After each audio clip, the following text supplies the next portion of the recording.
Bună, Fecioară, și mă bucur să te am aici alături de mine.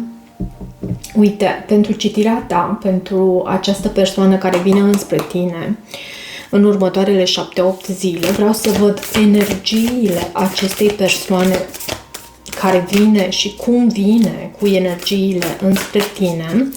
Și voiam să îți mărturisesc că am început citirea ta de a treia oară, da? A treia oară când o încep și sper ca de data asta să iasă, să o ducem până la capăt. Avem mesajul cu numărul 37 aici și numărul 32. Acționează ca și cum partenerul tău ar fi deja prezent. Și văd acest cuplu care în plan energetic deja este format, chiar dacă în planul acesta lumesc, în planul 3D, posibil voi să nu fiți împreună, nu știu dacă te gândești la o anumită persoană, la o persoană specifică sau este vorba pur și simplu de această dorință a ta de a găsi partenerul ideal pentru viață, pentru tine. Și fie că tu ai pe cineva în viața ta sau nu, acționează ca și cum acest om, această persoană ar fi deja în viața ta și ai lua această persoană în considerare. De asemenea, cu acest card numărul 32, văd anumite tipare relaționale și e nevoie de putere pentru a recunoaște faptul că există nevoia de schimbare. Deci există și nevoia de schimbare și până la urmă, aproape tot timpul noi suntem în acest proces de schimbare, de creștere, de evoluție, în mod ideal.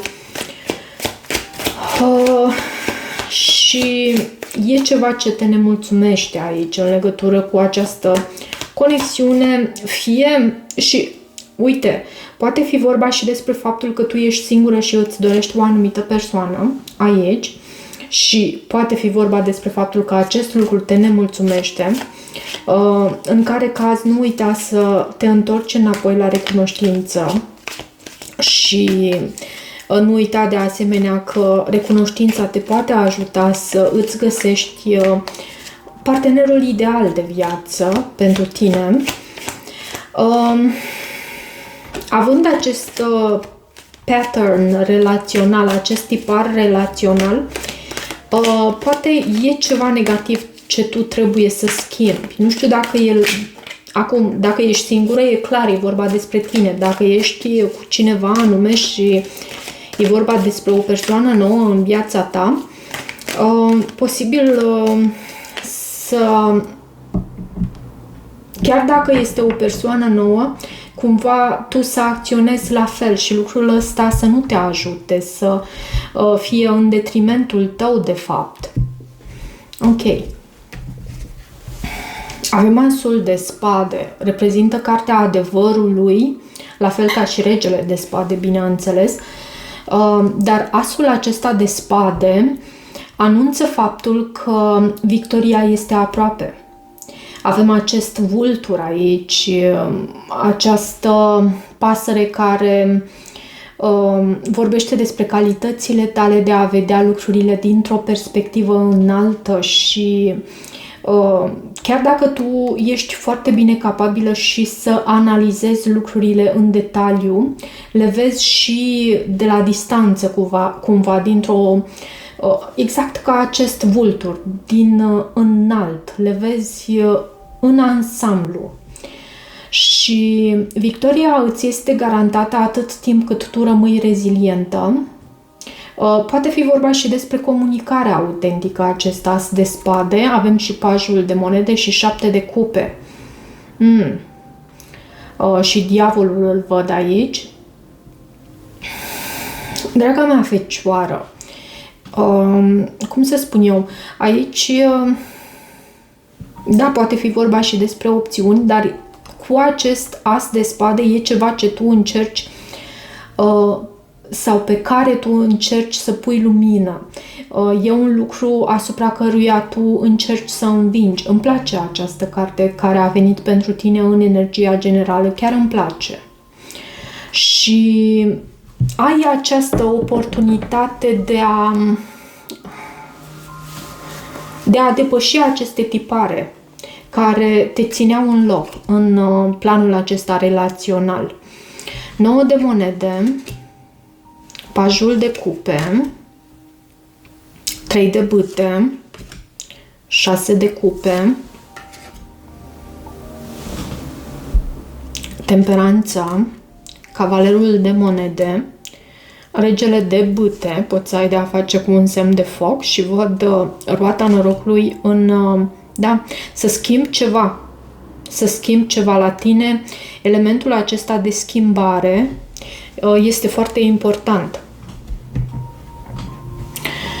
Ok, hai să vedem și clarificări și să vorbim despre fiecare din aceste cărți.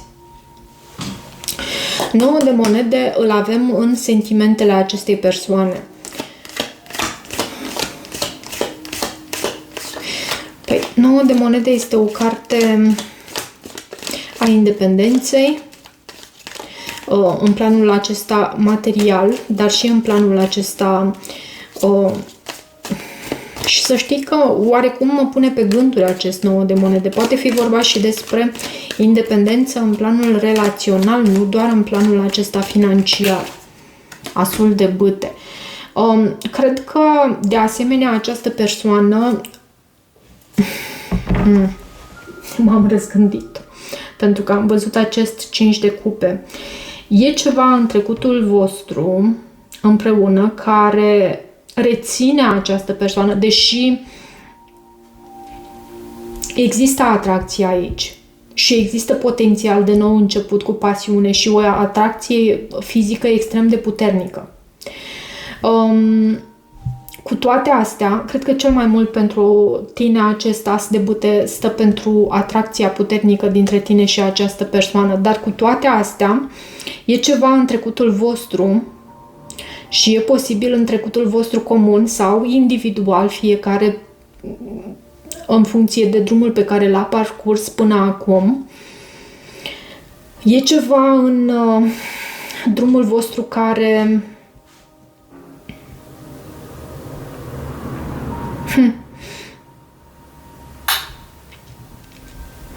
reține această uniune.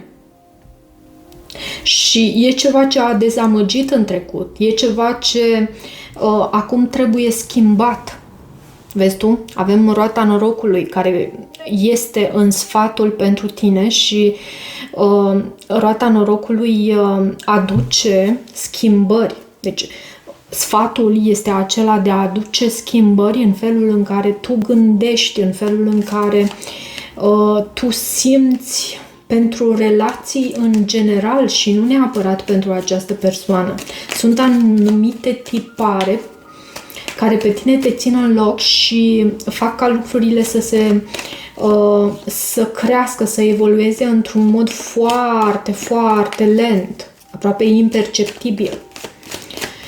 De ce acest cavaler de monede? Acest cavaler de monede care se mișcă foarte încet, uneori poate să vină și cu blocaj. Da, e legat de trecut. E legat de trecut. E legat de anumite tipare pe care tu le aduci din trecutul tău, la care trebuie să întorci spatele.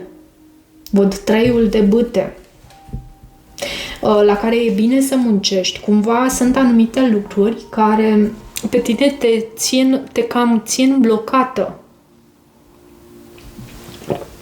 Scuze. Și avem 6 de cupe în felul în care se arată această persoană. 6 de cupe este o carte a armoniei, poate chiar și a nostalgiei pentru trecutul petrecut împreună.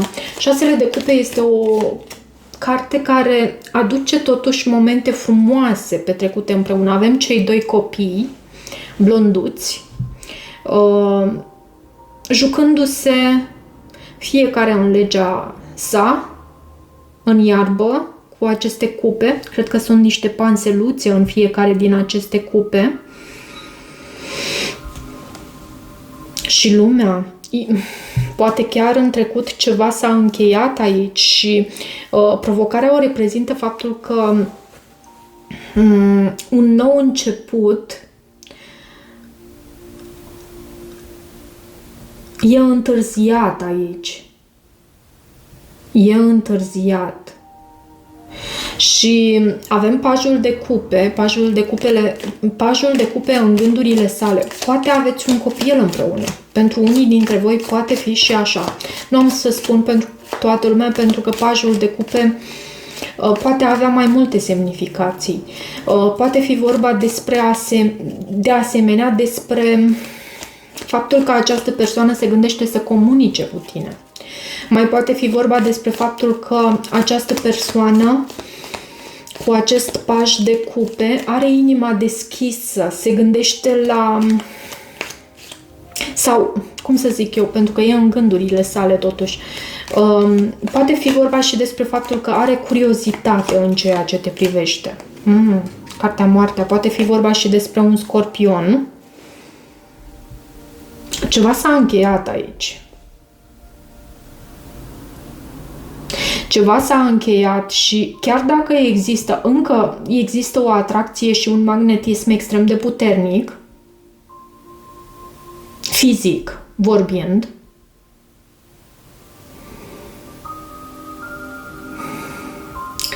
și îți duce dorul la această persoană cu acest 5 de monede.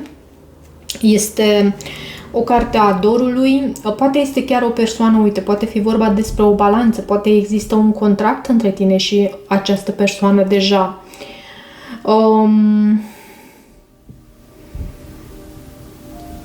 Cinciul de monede te mai anunță, de fapt, această persoană că e bine să fie mai cumpătată în planul acesta al finanțelor, al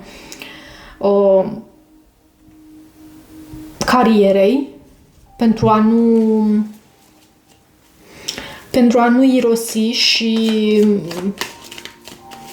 pentru a nu avea probleme la muncă, poate chiar. Dar e totuși într-o citire de dragoste acest 5 de monede. Cred că această persoană cumva îți simte lipsa. De ce temperanța în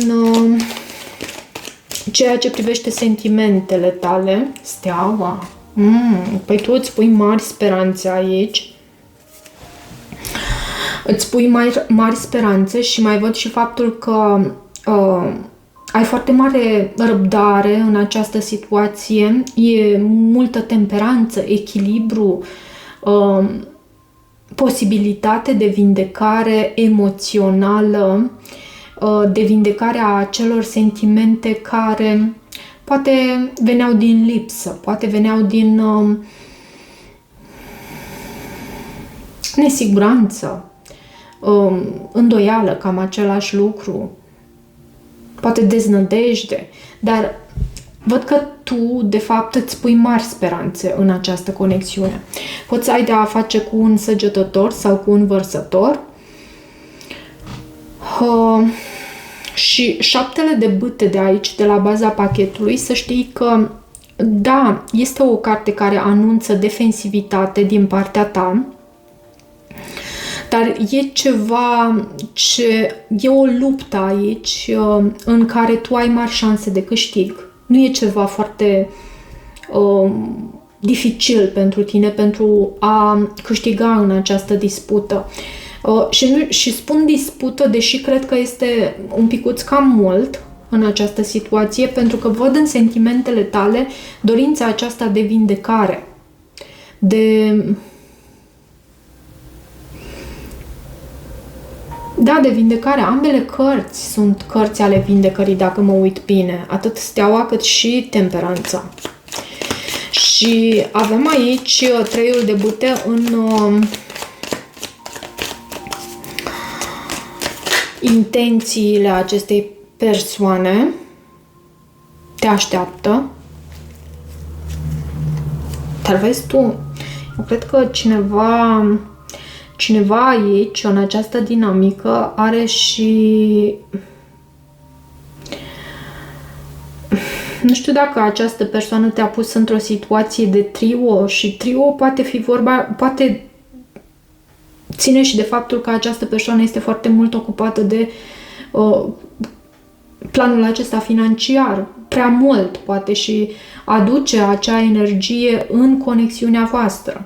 Da, poate fi vorba despre o mamă, poate fi vorba despre o altă persoană, și așa poate fi vorba.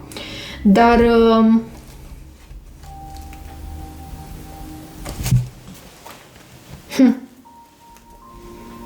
Treiul de bâte vorbește despre o așteptare, totuși.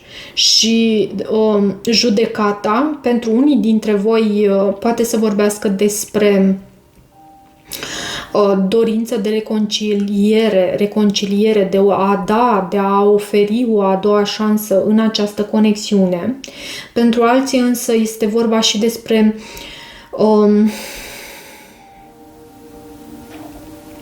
anumite conștientizări din partea acestei persoane în ceea ce privește această conexiune. Regele de bâte este în viitorul posibil, în această legătură, și regele de bâte poate reprezenta un semn de foc, un leu, un berbec, un săgetător, bineînțeles.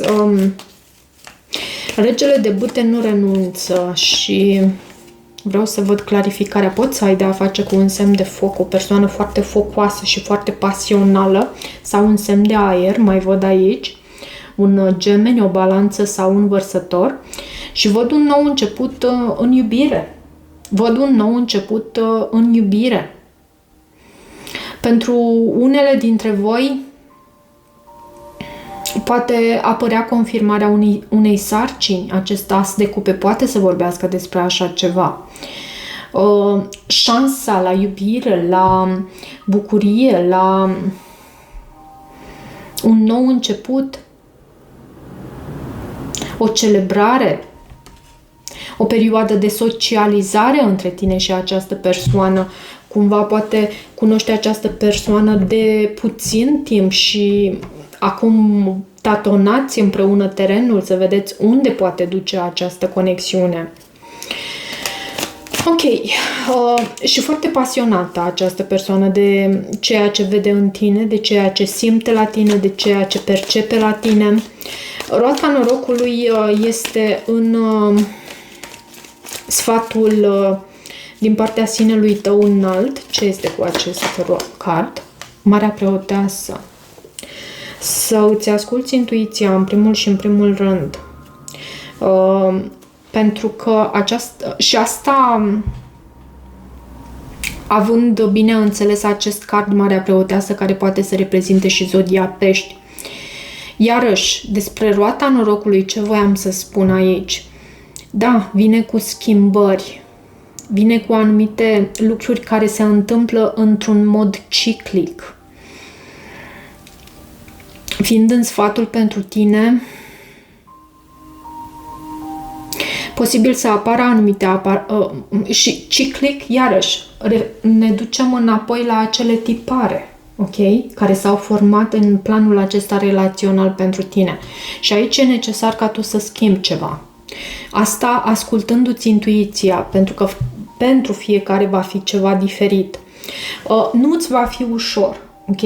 Dar cine spune că lucrurile sunt ușoare în lumea asta? Cine spune asta? Nu prea sunt ușoare. Hai să vedem și un mesaj din partea acestei persoane. Ce mesaj avem din partea acestei persoane? I bury myself in work to forget you. Mă îngrop în muncă pentru a uita de tine. Și mai vreau unul. Îmi vorbești prin muzică. Probabil sunt anumite melodii pe care această persoană le ascultă și îi amintesc foarte mult de tine. Poate ați avut în trecut o anumită melodie, posibil să fie și o persoană din trecut, nu doar o persoană nouă pentru tine, pentru unii, ok? Situația este împărțită. Și totuși avem la baza pachetului nu sunt disponibilă. Lucru pe care nu-l cred. Posibil să existe și o energie de trio și această persoană să nu fie disponibilă în acest sens, dar nu prea are sens acest card altfel. Hai să văd și din oracolul creatorilor sacri, vreau un mesaj pentru tine. Nu uita să dai recunoștință pentru și știu că nu are legătură cu ceea ce tocmai povesteam aici, dar nu uita să dai recunoștință, să oferi recunoștință divinității pentru tot ceea ce tu ai în viața ta. Tot, absolut tot. Pentru că dacă vrei ca viața ta să se schimbe, trăind în recunoștință, tu arăți universului că poate să îți ofere și mai mult. Și văd aici să faci această modificare către un nou potențial, pentru că, uite, avem numărul 29 și numărul 32, pentru că tu ești această living poetry, acest poem, poezie în viață, poezie care merge,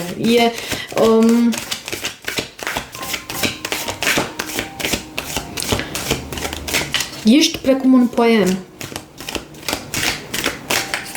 un poem de Rumi, de fapt un poem scris de tine până la urmă. Hai să vedem un mesaj din partea visului șamanului, acest oracol. Urechea acului, intenționalitate.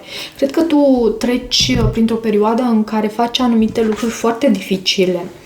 Văd și furtuna perfectă, curajul de a trăi pe deplin. Ai acest curaj de a trăi pe deplin. Vreau să văd totuși semnificația acestui card, urechea acului.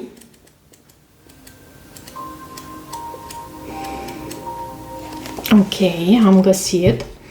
Intenție, claritate, rezultate pozitive.